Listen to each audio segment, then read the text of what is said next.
dia, por esta noite. Obrigado, Senhor, pelo teu amor por nós, sua misericórdia, Senhor, que nos constrange, Senhor, todos os dias. Senhor, eu peço que o Senhor use aqui o pastor Rodrigo, Pai, em nome de Jesus, Senhor. Senhor, que o Senhor coloque, o Espírito Santo coloque, Senhor, as tuas palavras na boca dele aqui na dia, Senhor, em nome de Jesus. Que nada, Senhor, que ele fale aqui seja dele, Senhor, mas seja do Senhor, Pai. Em nome de Jesus, e que cada um aqui, Senhor, seja tocado e saia diferente de como entrou, Pai. Se há alguém aqui, Senhor, que nunca ouviu falar do Senhor, que hoje, Senhor, se constranja, Senhor, com as palavras, Senhor. Se constranja, Senhor, com o amor do Senhor. E se há alguém aqui que conhece o Senhor, mas de certa forma está afastado do Senhor, que também se constrange com essas palavras, Senhor. E volte, Senhor, ao primeiro amor. E se há alguém aqui, Senhor, que já permanece no Senhor, peço, Senhor, que as pessoas se animem, Senhor, cada vez mais com essas palavras, Senhor. Em nome de Jesus. Oi?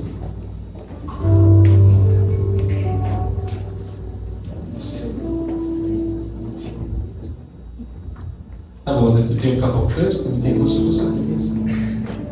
A paz, meus queridos. Saúde, amada igreja, que paz do Senhor, né? Quase que eu esqueci que é retrô, tá vendo? Saúde, amada igreja, que a paz do Senhor. Obrigado, Lucas, Deus te abençoe. Para mim é motivo de grande alegria estar aqui assim, tá vendo? Decorei bem. É um privilégio, estar reunido aqui nessa noite. Mais do que isso, é um presente. E o Elevi já ficou me provocando, dizendo que era para chorar. Eu estava chorando lá, aqui, enfim, vai ser mais ainda. Deixa eu avisar para vocês. Eu pisquei o olho ontem e eu estava aí, e se passaram 30 anos e eu estou aqui. Então, passa depressa. Vamos ler o texto que foi escolhido, inspirado por Deus, pelos meninos por essa noite. A gente vai ler Provérbios, capítulo 22. Eu também estou com a versão diferente, mas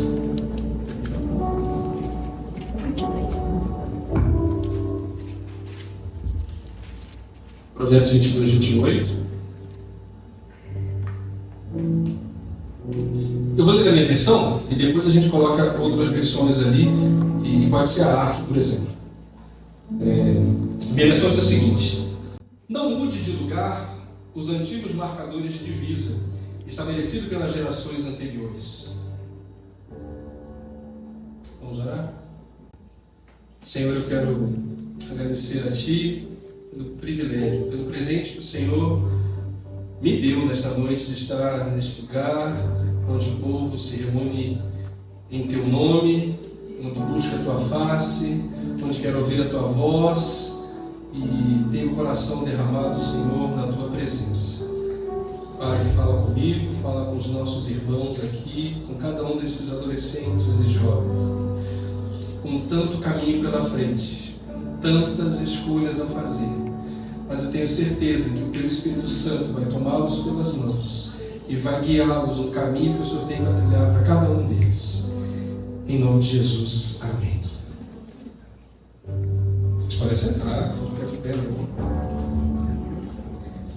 Já que a gente está num culto falando de origens, vocês sabiam que quem fala à igreja falar de pé e quem escuta estar sentado é novidade? Tudo bem, novidade não para vocês que, sei lá, 5, 10 anos.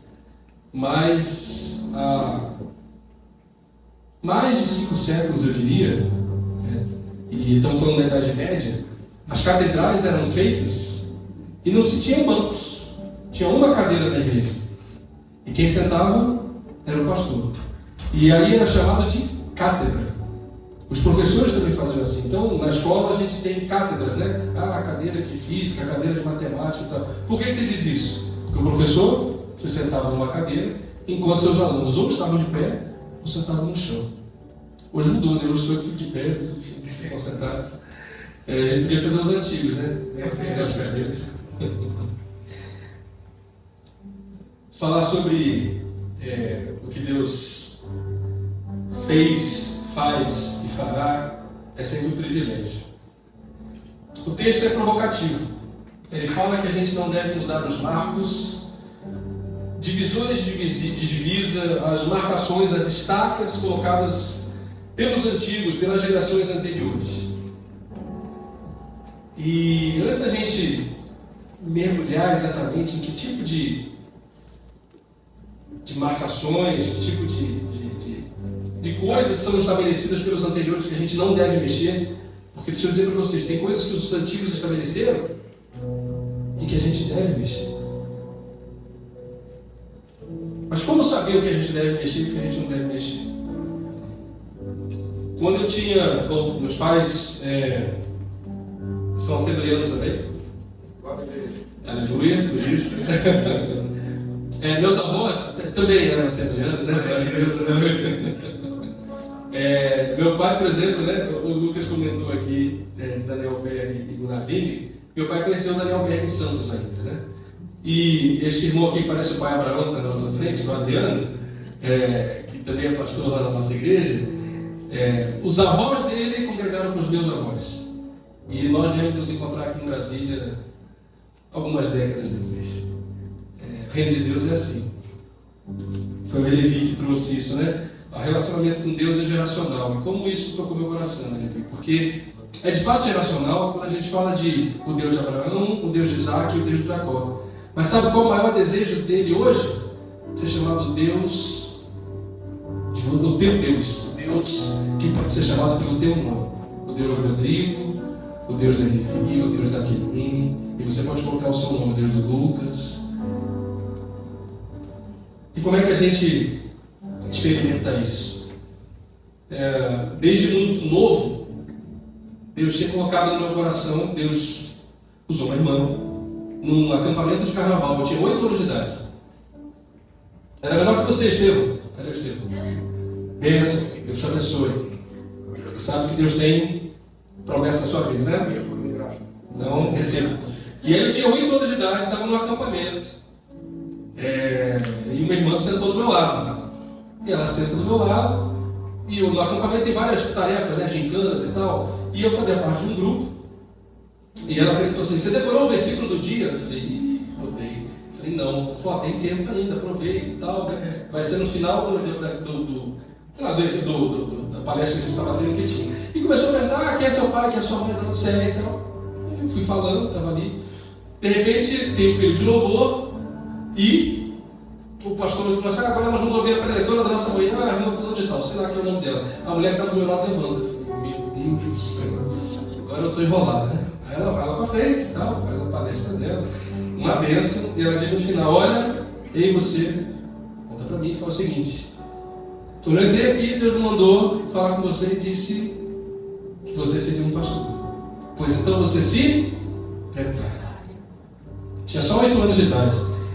Pode dizer que a vida dali, minha vida mudou. Não sabia se eu ia fazer, sei lá, se eu ia ser aviador, militar, se eu ia ser médico, engenheiro, né? Hoje, pela misericórdia de Deus, sou engenheiro, sei lá, servidor público. E o que eu sabia é que eu ia ser pastor. E pior, eu não sabia nem se eu ia casar. Eu falei assim: não sei se vou casar, se vou ter filhos. Hoje, meus 3 filhos estão aqui. Deus abençoe. Minha esposa está doente em casa, se vocês puderem orar por ela. O nome dela é Cíntia. Tem sido acolhida pelo Senhor, Deus tem recuperado, mas ela passou por um ladinho muito forte. Mas eu tinha 8 anos de idade quando isso aconteceu. E isso, de fato, mudou minha vida. Aí você fala: pô, mas eu já passei dos 8, né? Então eu já perdi esse tempo. Isso que é o lindo de Jesus. Sempre há tempo. Sabe quem que nos diz isso? Um ladrão que estava do lado dele na cruz. Era o último ou os últimos fôlegos de vida. Ele podia ter falado: aqui, vou entregar meus últimos fôlegos de vida para conversar com esse homem que está aqui. Quem garante que ele é quem ele é? Mas aquele homem, tocado pelo Espírito Santo, falou: Senhor, lembra de mim.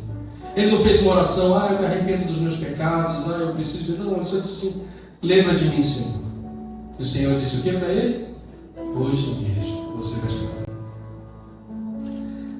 Não tem momento melhor do que o agora, do que o hoje, para você se decidir.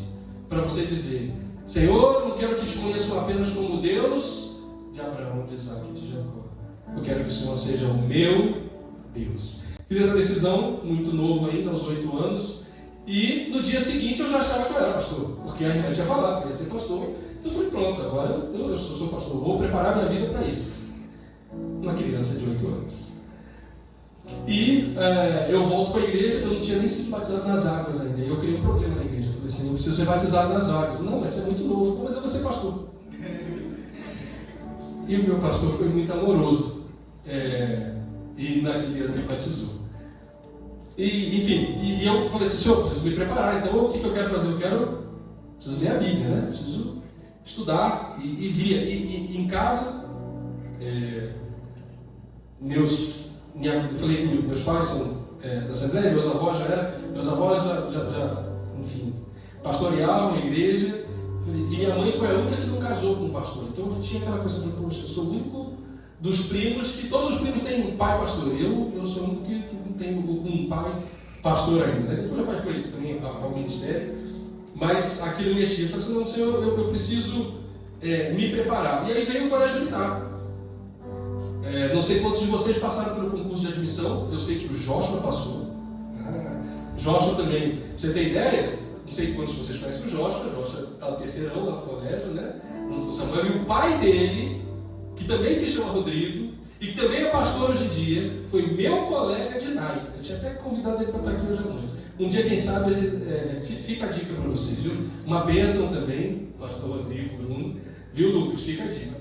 Pai do Joshua foi aluno de colégio militar comigo. Vocês veem como é que o NAI, né, é bênção nas nossas vidas, né?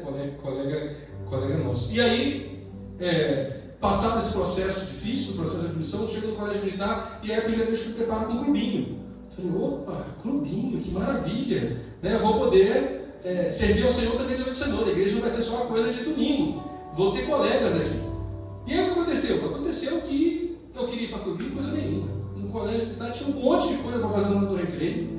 E a última coisa que eu pensava, eu tinha 10 anos de idade, a última coisa que eu pensava era, vou para clubinho e vou nada. Fica lá aquele rapaziada, um cara com violão e 3, 4, 5 caras no colégio militar do Rio de Janeiro.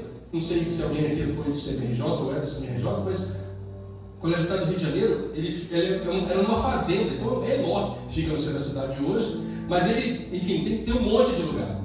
E isso aconteceu até eu estar na 8ª série. E aí eu tinha os colegas que me encontravam, tu tá fugindo, sabe aquele crente 007? Né? Não sei se vocês conhecem, acho que hoje não tem mais, né, Lucas? Mas na minha época tinha. E eu era um desses. 6ª, 7ª, eu não queria nada com nada. Quando chegou na 8ª série, aí Deus me deu um puxão de orelha. Estava eu na igreja, vou dizer aqui que o Levi conhece, né? Deus de São Cristóvão, num culto de ceia. Papai do Céu vai relembrar a gente das coisas que ele nos promete, tá? Então, guarde isso no seu coração também. Se ele te prometeu, tempos em tempos ele vai puxar. Aí senta uma pessoa do meu lado, que eu não conhecia, estava eu e um colega, e começa a perguntar aquela mesma história. Quem é seu pai, quem é sua mãe, quem é você e tal. E eu fui falando. E beleza, ele falou assim, então tá, sábado que vem tem culto dos jovens, de manhã. Na verdade era a consagração dos jovens, de manhã. Veio a consagração da oração dos jovens, eu falei, beleza, vou falar com meus pais e vou. E aí eu falei com meus pais, não, claro, morava perto da igreja e fui. Primeira vez que eu estava indo na consagração dos jovens, tinha 13 anos. Tá acabando a consagração dos jovens, e ele falou, meus irmãos, vem aqui na frente, nós vamos orar por todos os jovens, quem estava em jejum vai entregar jejum. Eu falei, senhor, é para ter jejum? Você não estava não. Mas fui lá para frente, fui receber a oração junto com os irmãos. A oração está acabando e eu começo a ouvir minha voz nas caixas de som falando em língua estranha. Eu tinha sido batizado no Espírito Santo, não estava nem pedindo pelo batismo do Espírito Santo. E deixa eu dizer para vocês, eu passei dos 8 até os 13, para quem é da Assembleia de Deus, sabendo que se eu tinha um chamado pastorado, eu tinha que ser batizado no Espírito Santo, porque na Assembleia de Deus isso é um pré-requisito. Eu sei que em outras tradições não é. Mas isso tinha me frustrado bastante. E aí ao final aquele diácono, um diácono da igreja, me chama e fala o seguinte, olha, que bom que o Senhor te batizou, agora eu vou entregar o recado. No domingo passado, quando eu estava na ceia, sentei ao seu lado, Deus mostrou um cajado na sua mão, você está sendo separado você se prepara, porque Deus está te chamando para o ministério pastoral. Eu falei, eita Deus, lembrei, né, do que Deus tinha dito. E tem mais, eu não quis entregar a mensagem lá, eu falei para o Senhor, se a mensagem for verdadeira, ele vai vir no próximo sábado, e o Senhor vai batizar no Espírito Santo. Aí o Senhor vai confirmar para mim E aí o Senhor vai confirmar na vida dele. Eu falei, que legal, passei 5 anos da minha vida frustrado, orando, pedindo ao Senhor para ser batizado no Espírito Santo, para o Senhor poder fazer isso aqui. A gente não entende, mas a gente precisa confiar. Aquele que ouve a voz do Senhor, reconhece a voz do Senhor. Não importa onde você esteja, não importa o que você esteja fazendo, o Senhor te ama. E se você de fato se entregar a Ele, Ele vai falar com você. E a voz dele é inconfundível. Isso pode acontecer onde for. Muitos anos à frente, eu estava aqui na UNB. E no momento de decisão da minha vida. E eu pedi ao Senhor, Senhor, me dá uma resposta. Era um culto do clubinho que tem na UNB que chama NVC, Núcleo de Vida Cristã. E nesse culto, Deus me confirmou o relacionamento que eu tenho hoje, né, com a minha esposa, enfim, que também era estudante na UNB na época, que ela seria minha esposa, e hoje eu tenho os meus 2 filhos, e que bênção foi ouvir a voz do Senhor. Mas deixa eu dizer para vocês um pouco mais sobre o Colégio Militar do Rio de Janeiro. Diferente aqui um pouquinho do CNB. No Colégio Militar do Rio de Janeiro, quando então eu fui batizado no Espírito Santo, eu voltei para o colégio e falei assim, agora eu vou ganhar os 3 anos para trás que eu fiquei sem fazer nada. Vou evangelizar todo mundo, vou evangelizar minha sala, minha série, vou ser o crente chato com um papelzinho na frente de todo mundo. Né? E comecei todo empolgado. E naquele ano eu ganhei meu primeiro cargo eclesiástico. Chique isso, né? Eu fui ser diretor de evangelismo do núcleo de alunos evangélicos do Colégio Militar do Rio de Janeiro. Não era chique? Usava uma plaquetinha na farda, não sei se aqui ainda tem, uma plaquetinha branca, chique demais, era NAI, diretor de evangelismo. Rapaz, podia ter nem divisa, não podia ter nada. Só que aquela plaquetinha eu achava que era o máximo. Oh, Jesus. O que aconteceu naquele ano? Aconteceu uma coisa super triste. Um colega meu que tinha feito cursinho comigo para admissão no Colégio Militar, tinha feito, para vocês, ensino fundamental 2, beleza. Obrigado. Preciso dar até caçapa aqui, porque eu ia falar que era 1º grau, vocês nem sabem o que é isso. Mas enfim, eu tinha feito então o 6º ano, agora sim, 6º, 7º, 8º e estava no 9º ano. E esse colega foi pego, segundo o Colégio Militar, dando cola. Ele tinha visitado o NAI com a gente. E ele não tinha colado, ele estava dando cola para um outro amigo que era bagunceiro. E o que aconteceu? Ele tomou uma retirada. De quantos dias? 6 dias, 7 dias. É o número máximo de retirada que acontece. Sabe o que aquele meu amigo fez? Se matou. Ele pegou uma arma que o pai dele tinha em casa e deu um tiro na cabeça. Ele tinha a minha idade, 13 anos de idade. Algumas semanas antes tinha ido um culto nosso do NAI. E aquilo nos marcou profundamente. Até hoje, quando eu penso, eu falo, Senhor, será que não tinha algo? Mas deixa eu te dizer, as pessoas vão fazer escolhas. A mensagem que nós pregamos, seja falando, seja vivendo o amor de Deus, ela vai tocar nas pessoas, mas as pessoas continuam sendo responsáveis por suas escolhas e por suas decisões. Mas não deixe de pregar. Se uma coisa a gente me conforta de alguma forma, é que aquele colega, o nome dele era Celestino, é que aquele colega tinha tido essa oportunidade. Era uma criança matura, né? Não aguentou a pressão, e nós, né, NAI, Colégio Militar, sabemos, né, como é a pressão. Imagino que hoje talvez seja um pouco menor. A minha turma foi a última turma só de homens no Colégio Militar. Não tive o privilégio que vocês têm de ter colegas meninas. E foi muito difícil mesmo. E aí aconteceu uma coisa estranha, e eu não sei exatamente o porquê. Nós nos reunimos num local, era ao ar livre, na bancada da piscina do Colégio Militar do Rio de Janeiro. Né? Tinha uma piscina e tinha uma arquibancada assim para as pessoas assistirem. E é lá que a gente se reunia. E alguém disse, olha, tem os alunos se reunindo. E aí nós fomos proibidos de nos reunir ali. E aí nós começamos a procurar, na verdade, fugir, né? Na hora do recreio, procurando um local para se reunir. E passamos assim uns 6 meses. Né? Era ainda esse ano de 1989. Não, 90 já era 1990. E nós perdemos espaço. A gente passou a ser... Os sargentos procuravam a gente para dizer, olha, vocês não têm autorização para fazer culto, para se reunir em nome de Deus. E aí lembro do Estevão aqui de novo, né? Que falou aqui na frente, se prepare para perseguido. Foi a primeira vez na minha vida que, por conta da minha fé, no colégio militar, esse ambiente que vocês têm hoje de liberdade, de alegria, que lá a gente foi perseguido. E aí foi muito, ao mesmo tempo que era estimulante do ponto de vista da fé, falando, não, nós vamos nos reunir. A gente se reunia escondido, se escondia no meio do, não vou dizer que é mato, mas eles tinham uns jardins com vegetação alta, e a gente se reunia para orar. Eram poucas pessoas, a gente tinha acabado de perder o Celestino, então era muito terrível. Mas o que aconteceu em seguida foi que eu compartilhei isso com meu pai também militar, falei, pai, colégio militar agora a gente não pode mais se reunir, não pode mais fazer. Então, vocês estão fazendo alguma coisa? Vocês estão atrapalhando a aula? Vocês chegam atrasados depois por causa do NAI? Vocês estão fugindo antes?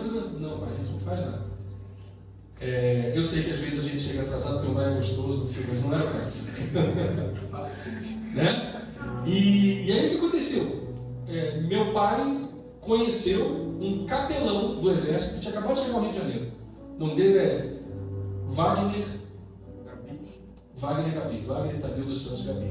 Pastor Wagner Tadeu, que hoje é pastor da Assembleia de Deus de Curitiba, pastor presidente da Assembleia de Deus de Curitiba. E ele chegou no Rio de Janeiro, meu pai o conheceu, e meu pai contou o problema para ele. E nós, no colégio militar, no NAI, orando, Jesus, o que é isso? A gente se reunia atrás da biblioteca, enfim, vocês não conhecem o Rio de Janeiro, o CNJ, mas basta saber que, como se fosse aqui, a gente, sei lá, fosse procurar um pavilhão escondido aqui no colégio, talvez ali perto da educação física, sabe, daqueles bancos, assim, local isolado para ninguém nos incomodar. E esse capelão, então, falou assim, o exército, era novidade para o exército ter capelão protestante, talvez, acho que o pastor Wagner foi um dos primeiros capelães protestantes do exército brasileiro, e ele foi conversar com o nosso coronel comandante. Ele falou assim, olha, eu estou recebendo aqui uma informação de que não há um espaço de reunião para os alunos evangélicos. Ele não estava sendo perseguido, não. Ele falou assim, não há um espaço para os alunos evangélicos. E o que aconteceu em seguida é que nós ganhamos uma sala equipada com um reto projetor. Hoje eu posso falar, não está errado não é PowerPoint não, porque na época não tinha, como é que é o nome? Projetor. Era um reto projetor, vocês não sabem nem o que é isso, mas era uma máquina que para nós era revolucionária, que você colocava uma transparência em cima e ela projetava na tela. Esse papo de televisão, esse cara. Nós ganhamos uma sala toda preparada para quê? Para fazer reunião do NAI. Deus ouve a oração de adolescentes. Deus ouviu nossas orações ali. E aquilo foi uma coisa de fé estimulante. Eu falei, nossa, e eu já estava ali, né, na ascensão eclesiástica, era diretor de evangelismo, eu falei assim, agora eu vou dominar esse negócio aqui. Não, meu pai falou, cara, eu quero ver. E aí meu pai foi transferido para Brasília. Eu falei, não. E agora? Uma das primeiras perguntas que eu faço para os colegas quando eu chego do CNB é, tem NAI aqui? Aí daqui vai descobrir que tinha um NAI. Eu falei, opa, vou lá. Quero descobrir. E aí, o presidente do NAI, eu não sei se ainda tem presidente do NAI, vocês têm presidente aluno do NAI, não tem mais isso? Poxa, olha só. Tinha presidente à época, e aquele que liderava o NAI na época era da minha igreja, da Assembleia de Deus aqui da 611 Sul. Inclusive hoje ele enfim, médico aqui em Brasília, uma benção. Doutor Arcoés. E eu conheço, e ele está no terceiro ano dele, né, se preparando para o vestibular, como alguns aqui, imagina, com a cabeça cheia de coisa, eu falo assim, nós precisamos fazer a sucessão. Por quê? Porque as gerações vão se sucedendo. E era o fim do primeiro ano, eu tinha chegado do Colégio Militar do Rio de Janeiro, falei, pô, se ninguém quiser, estou eu aqui, ó. Sei que eu vou ser pastor, eu quero ser líder desse negócio aí. Aí eu falei, calma aí, tu está no primeiro ano. Isso aqui, presidente é do terceiro. Segura tua bola aí, né? Vai devagar. Né? Tem atividade aqui, né? Tem hierarquia nesse negócio. Resultado, você acredita que não teve ninguém do segundo ano que quis assumir? Não sei porquê, enfim. Resultado é que eu fui presidente durante o segundo e o terceiro ano de colégio militar. E aí tem um problema, por quê? Porque se você fica, né, 2 anos, você vai sair, não tem jeito, e você precisa formar sucessores. Deixa eu dizer para vocês precisam formar sucessores. Sabe como é que vocês vão formar sucessores? Pregando a palavra de Deus. Deus vai tocar os sinos e Deus vai chamar. Sabe por que vocês estão aqui? Porque teve gente que foi. E como é lindo isso. E por que nós estamos aqui, né, Levi, Adriano, os mais velhos? Porque teve gente pregando. Sabe onde essa história começa?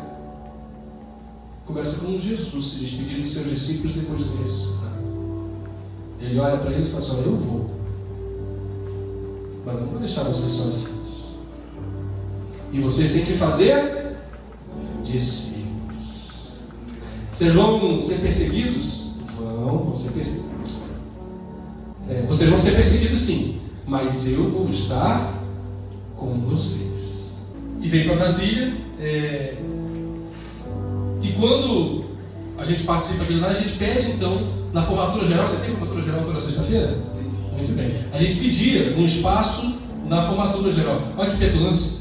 Ia lá na frente com o aluno, tomava o microfone e dizia: meus colegas de colégio militar, nós nos reunimos segundas, quartas e sextas na hora do recreio, enfim, no nosso intervalo, e todos vocês estão convidados para ouvir a palavra de Deus. E o coronel comandante, enfim, nos dava para toda sexta-feira esse espaço que a gente convidava. Quantas pessoas se converteram no NAI enquanto a gente estava aqui? Não me lembro. Mas eu sei que eu tinha um colega que não conhecia Jesus e pelo qual eu orava sempre, convidava para as programações da minha igreja, mas ao NAI ele deve ter ido, sei lá, 2, 3 vezes na vida. E o nome dele é Paulo George. E foram passando os anos, eu me formo no colégio militar, faço vestibular aqui na UNB, entro no UNB, esse colega entra comigo no UNB, continuamos algum tempo, até que eu vou para São Paulo. É uma outra história, não importa agora. Vou estudar em São Paulo. Só tem um detalhe que é importante nessa história, que eu fui conhecer o Adriano. Tá? Nos encontramos lá em Santos, servimos ao Senhor juntos também, uma bênção. Depois viemos nos encontrar aqui. Anos e anos depois, eu já estava perto de me casar. Eu procuro esse amigo meu, Paulo, que morava aqui em Brasília, sabia que a família dele morava aqui em Brasília, o pai dele era militar, morava na 209 Sul, quadro de militares do Exército, e eu queria entregar para ele o meu convite de casamento. E o que o Paulo me diz? Rodrigo, eu me converti. Glória a Deus. Olha, eu não posso expressar a alegria que foi ouvir, sabe, a sensação de que, Senhor, que maravilha, a gente ora, a gente lança o pão sobre as águas e depois de muitos dias o acha, como diz Eclesiastes. Você tem algum amigo seu que você quer que conheça Jesus? Não desista de orar por ele. Talvez ele não vá se converter agora, amanhã, semana que vem, mas não deixe de orar por ele. Muitos e muitos anos depois de eu estar casado, estávamos na época de pandemia, todo mundo guardado dentro de casa, né? E ele me achou, não sei como, o Paulo, e falou assim: Rodrigo, eu estou auxiliando a liderança de uma igreja e eu gostaria que você pregasse. Eu falei: Jesus, como o Senhor é maravilhoso. Alguém que não te conhecia, alguém que abriu o coração para ti, para trabalhar, e hoje está servindo o Senhor, liderando, né? Auxiliando a liderança de uma igreja. E eu que me achava especial desde os 8 anos, não importa quando você tomar essa decisão. Importa que a sua decisão seja a decisão de quem tem caráter, de quem tem firmeza, de quem ama o Senhor e não vai deixar de servir. Vamos terminar essa história.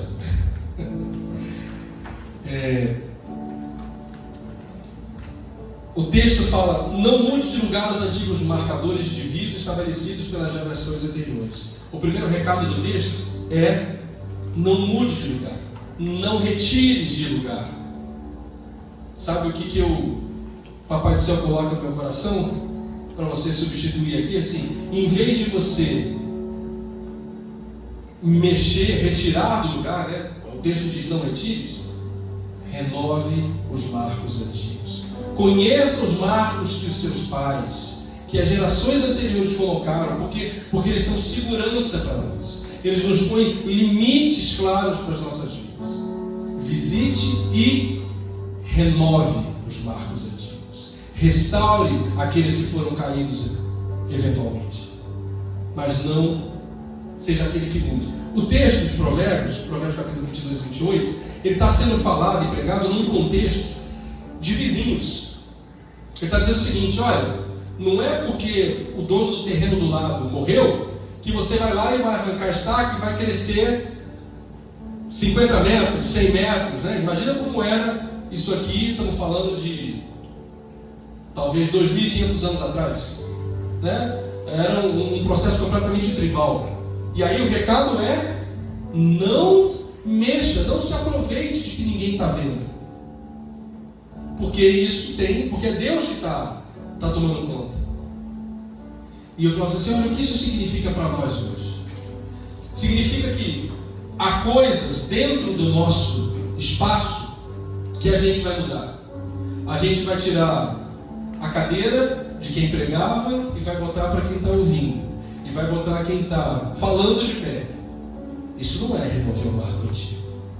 Agora, se eu trouxer outro livro que não seja esse para falar, aí eu estou removendo o marco antigo. Sabe quem vai dizer para você se é marco antigo que você está mexendo ou não? O Espírito Santo do Senhor. Glória a Deus. Não remova os marcadores antigos. Não retire. Renove esses marcadores antigos. Senhor, o que é de basilar? Sabe o que a igreja primitiva fazia para ter certeza de que não ia se perder? Ela criava credos. Vocês sabem o que são credos? A gente hoje talvez pense em credo, pense talvez numa tradição católica, numa tradição ortodoxa, mas o credo era uma afirmação de fé que a igreja precisava dizer: eu preciso me assegurar nisso para que eu não me perca. Hoje a gente pega a telinha do celular e você fala com o mundo inteiro. Naquela época, a igreja que estava em Jerusalém, para saber como é que estava a igreja de Antioquia, demorava dias. Se fosse para saber como é que estava a igreja de Atenas, de Corinto, de Filipenses, demorava semanas. Se não quisesse saber como é que estava a igreja de Roma ou a igreja da Espanha, meses. Então, ou eles tinham por escrito algo que se segurar e que não dependesse das boas intenções de ninguém, mas sim dependesse do que o Espírito Santo fala. Eles escreviam, oravam e escreviam os credos. Como talvez um dos mais famosos, o primeiro, acho que é o credo de Atanásio, que diz: creio em Deus Pai Todo-Poderoso, Criador dos céus e da terra. Há alguma heresia no que a gente está dizendo? Não. Os credos são essas primeiras confissões de fé. Mas ele diz, o texto de Provérbios: não mude de lugar os marcadores de divisa antigos. Foram estabelecidos para nossa segurança. Foram estabelecidos para nossa tranquilidade. Aqui, dentro do arraial, eu tinha uma cozinha aqui, um quarto aqui. Vamos trocar de lugar? Vamos, vou botar a cozinha aqui e vou botar o quarto aqui. Você mudou a divisa do seu terreno? Não. O que é isso na vida cristã? Na liturgia nós vamos botar: antigamente a gente cantava hinos da harpa, agora nós cantamos louvor. Antigamente não tínhamos bateria, agora a gente tem bateria. A gente cantava sentado, agora a gente canta de pé. Estamos mudando marcos antigos? Não. Porque o Senhor a quem servimos é o mesmo, a fé que temos é a mesma, o batismo nele é o mesmo, e a palavra inspirada que está nas nossas mãos ainda é a mesma. Isso separa aquilo que a gente faz daquilo que a gente pode ou não fazer. Quando a gente fala de marcos antigos estabelecidos, e são esses estabelecidos que a gente não deve mudar, é porque a gente precisa reconhecer aquilo que é sugestão para aquilo que é estabelecido, para aquilo que tem, no jargão do direito, força de lei. Algumas coisas nós podemos fazer, outras coisas nós devemos fazer, algumas coisas nós não podemos fazer ou não deveríamos fazer, outras nós somos proibidos de fazer. O que o Espírito Santo vai nos dizer na nossa caminhada, na nossa busca e das nossas escolhas é: quais são, Senhor, e eu queria que você fizesse essa oração, os marcos antigos que o Senhor estabeleceu que eu não devo mudar. Meus pais, meus avós congregavam na Assembleia de Deus. Hoje nós pastoreamos uma igreja chamada Bethesda, que nasceu na Assembleia de Deus, mas hoje não tem mais esse nome de Assembleia de Deus. Mudamos algum marco antigo? Aqui é um ministério, né? Ministério de Plenitude em Cristo. Talvez, eu não sei, não conheço a história aqui do ministério, mas imagino que não seja tão novo assim. A renovação pentecostal aconteceu há pouco mais de um século. São coisas que o Espírito Santo vai fazendo que não mudam marcos antigos. Mas, meus queridos, a mensagem para o coração de vocês é: vocês têm a vida inteira para prosseguir. Avancem naquilo que o Senhor os mandar avançar, mas não mudem aquilo que por 2000 anos tantos e tantos e tantos têm aprendido, conhecido, servido e morrido por isso. Para isso servem as gerações anteriores. As gerações anteriores nos trouxeram, nos dão a bagagem. Isaac Newton, né? Vocês sabiam que ele era cristão? Ele diz uma coisa: ele inventou, né? Pelo menos inventou, não, ele descobriu algumas das leis da física. Para aqueles que já estão no segundo grau, talvez não gostem tanto de Newton, mas Newton era uma bênção. E uma das coisas que Newton diz, ele foi super admirado, ele recebeu uma das maiores honrarias da Inglaterra, ele era inglês, ele era o Sir Isaac Newton, e ele, admirado por sua inteligência, ele respondeu assim para alguém: se enxergo mais longe, é porque estou sobre os ombros de outros homens. As gerações anteriores são os ombros que nós nos sentamos. E nós, eu, Adriano, Levi, Aquilino, pastor Boaventura aqui, somos com alegria aqueles que vão estar suportando vocês, para que vocês vão mais longe, para que vocês possam ir mais alto, para que vocês conquistem muito mais do que nós conquistamos, porque é assim que o Evangelho tem se espalhado pelo mundo. Quero terminar dizendo que voltar às origens nos lembra daquilo que é mais essencial no servir ao Senhor, que é ter a Jesus Cristo como referência. Eu vou usar uma frase que ela é teológica, mas eu explico. Jesus tem que ser a nossa chave hermenêutica de compreensão da vida, de compreensão das Escrituras. O que eu quero dizer é o seguinte: alguns textos a gente vai ler, isso acontece comigo hoje ainda, com uma frequência maior do que eu gostaria, e eu falo: Senhor, não compreendo. Senhor, está difícil entender o que o Senhor está dizendo aqui.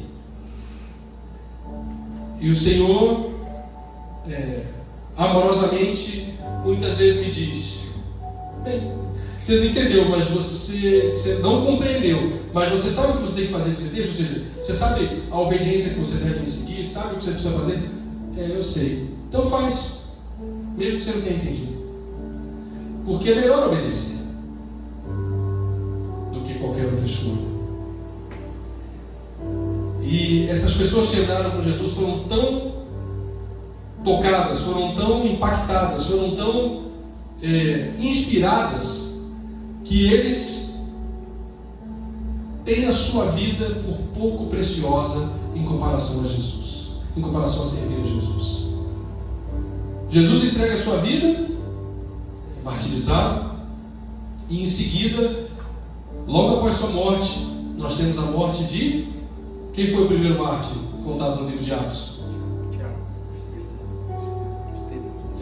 Você tem que saber, Estevão. Estevão é esse primeiro mártir. E acho que é Atos capítulo 7. Ele junto, no momento em que está morrendo, ele olha para os céus e repete as mesmas palavras de Jesus: Pai, não impute sobre eles esses pecados. Vocês não têm ideia do que é o testemunho de alguém que se entrega por amor de Cristo. Sabe o que o texto diz? Que tinha um jovem ali chamado Saulo que estava acompanhando aquilo. E Saulo concordava com o apedrejamento. 30 anos depois, quem é martirizado?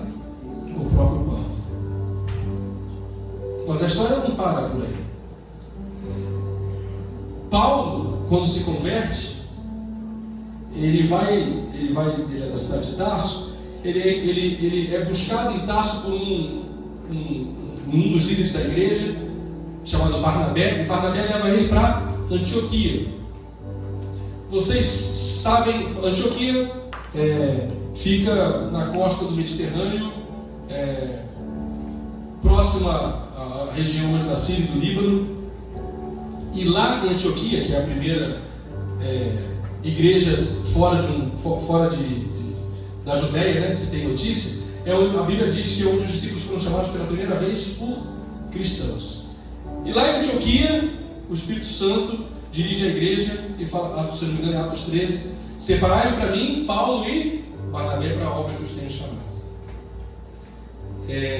Imagina Barnabé, que era alguém que era liderança naquela igreja, que conhecia o caminho há muito tempo, está agora ladeado por um jovem que era perseguidor da igreja, que tinha apoiado o assassinato de Estevão. Você imagina o que é você viajar com alguém assim, será que esse cara é realmente convertido ou ele está esperando a oportunidade para a gente sair daqui e enfiar uma faca em mim? Pois eu tenho certeza que isso não passou nunca pela cabeça de Barnabé, pela certeza que ele tinha da pessoa que estava transformada ao lado dele. Mas o que estava sendo semeado por Paulo e por Barnabé? A mensagem de Jesus de que se você decide por esse caminho, nada mais na sua vida pode ser tão importante quanto isso. Há uma canção, e o Adriano cantava no grupo dele, é uma canção do Arautos do Rei, que diz o seguinte: se ele não for o primeiro, então ele já não é mais nada na nossa vida. Não dá para ter o Senhor como segundo, não dá para ter o Senhor como terceiro, não dá para ter o Senhor no tempo que sobra. Ou ele é o primeiro para dirigir toda a sua vida, ou você vai estar dirigindo a sua vida e, infelizmente, vai assumir as consequências por isso.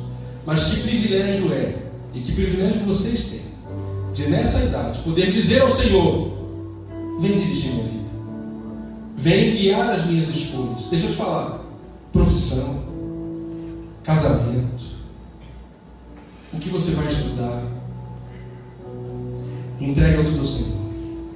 Eu falei para vocês que eu tive um momento na faculdade, aqui na UNB, e a canção que Deus usou para falar comigo foi: não tenha sobre ti um só cuidado qualquer que seja, pois somente um seria muito para ti. Deus fala: é meu, somente meu todo o trabalho, e o teu trabalho, a canção diz, é descansar em mim. Descansa no Senhor. Descansa no Senhor. O Senhor tem planos lindos para vocês, planos, como diz ele, planos de paz, planos de bonança, planos de fazer de cada um de vocês discípulos verdadeiros que impactem as pessoas, o mundo que está à volta de vocês, porque este é o nosso principal chamado. Eu achava que ser pastor era alguma coisa, não é. É uma responsabilidade no corpo, mas mais importante que essa responsabilidade no corpo é a convicção de que a minha vida está nas mãos dele. Quando eu estava próximo de me formar no ensino médio, ainda muito novo, eu ficava uma das minhas preocupações era se teria NAI onde eu iria, né? Se teria um lugar para a gente estar se reunindo assim. E a MPC, Mocidade para Cristo, que ainda existe até hoje, foi uma entidade de jovens cristãos que nos apoiou muito. Quando já na UNB, estudando, havia um grupo que se reunia que chamava ABU, Aliança Bíblica Universitária. E eu não sei, imagino que, né, pelo que vocês demonstraram hoje aqui, o NAI é diferente do que a ABU. E eu falei assim, mas eu quero um NAI na UNB, não quero a ABU. E a MPC, através do Richard, falou assim, vai, Rodrigo, então vai lá e abriu. E faz tempo, em 1995, em outubro de 1995, lembra do capelão que eu falei que estava no Rio de Janeiro? Esse capelão foi transferido para Brasília. Fui eu na porta dele de novo. Pastor Wagner, Gabi, nós estamos querendo montar um grupo cristão dentro da Universidade de Brasília. Eu falei, não tem problema, nós vamos preparar uma carta para o reitor. Preparamos uma carta ao reitor e pedimos ao reitor uma sala para que os alunos pudessem se reunir para orar. E desde então, a UNB tem esse grupo cristão que eu espero que alguns de vocês possam fazer parte em alguns anos, chamado NVC. E o NVC vem da inspiração do NAI, né? Núcleo de Vida Cristã. Podia ser núcleo de universitários evangélicos, mas enfim, o nome foi outro. E como a oportunidade de conviver com cristãos em outros ambientes que não a igreja nos ajuda a servir melhor ao Senhor. As nossas comunidades são a nossa base. Mas esses locais como o NAI, o NVC e outros, né, imagino que no trabalho de vocês, provavelmente isso em algum momento vai acontecer também, são locais onde a gente pode ser a semente plantada no coração das pessoas. O mundo precisa de gente comprometida com Jesus, meus queridos. O mundo precisa que vocês sejam comprometidos com Jesus. Vocês estão ansiosos, são talvez cheios de dúvida no coração, angustiados com o que vai acontecer. Não tenha sobre ti nenhum cuidado, qualquer que seja, pois somente um seria muito para ti. Deus vai cuidar do que pertence ao coração de vocês, do plano que Ele tem na vida de vocês. Não removam os marcos antigos. Valorizem aqueles que os trouxeram até aqui. E se a sua história cristã está só começando, faça um marco. Senhor, eu quero marcar, eu quero a partir daqui só caminhar cada vez mais para perto de Ti. Não me deixe me afastar.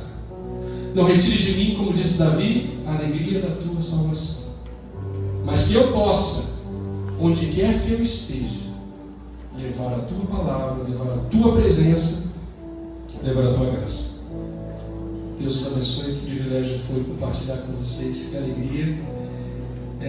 Saio daqui me sentindo muito mais velho do que eu já me sentia. Pensei até em fazer a barba para tirar os cabelos brancos, eu falei, não, mas isso aí faz parte. Que Deus abençoe vocês.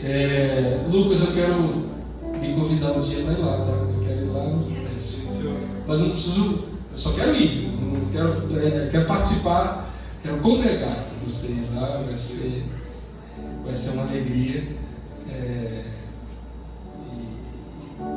Entendam, daqui a um tempo, se o Senhor não voltar, serão vocês compartilhando a experiência com outros.